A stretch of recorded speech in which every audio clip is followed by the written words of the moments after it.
Hey, good morning, Pastor Steve here. Mark chapter 7, verses 1 and 2. Then came together unto him the Pharisees and certain of the scribes which came from Jerusalem. And when they saw some of his disciples eat bread with defiled, that is to say, unwashed hands, they found fault. They were seeking for ways to discredit Jesus and his posse all the time. Sometimes the fault finders are just nitpickers. That phrase, by the way, comes from the task of removing the tiny eggs of lice, nits, from someone's hair and clothing. It's a tedious activity, and it requires close attention and care. Watch the monkeys sometimes. From the Pentagon, according to Tim Nagel at Worldwide Words, it refers to people whose sole occupation seems to be studying papers in the hope of finding flaws in the writing rather than making any effort to improve the thought or meaning.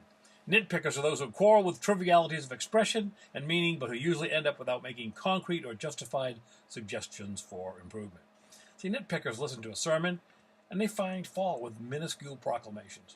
One woman came up to D.L. Moody years ago and said, "Brother Moody, I counted 8 grammatical errors in your talk." D.L. Moody just smiled and said, "Yes, ma'am, I'm using all the grammar I have to tell people about Jesus. How are you using yours?" A friend was teaching recently, and I was listening. A good sermon. But afterwards, a gentleman had to buttonhole him and say, "You know it's the fruit of the Spirit and not fruits." Well, he was correct, I suppose. That's the mark of a self-important person. And Jesus wasn't at all impressed with that sort of thing. Now, my friend just smiled and took the correction well. He had used the singular early in the day, so it wasn't an issue, really. All that to say, listen well. Do not count the ums in a sermon. Don't nitpick over grammar.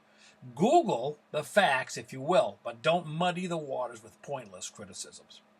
Be like the Bereans who searched the scriptures to check the facts. Leave the nitpicking to monkeys. You ponder that.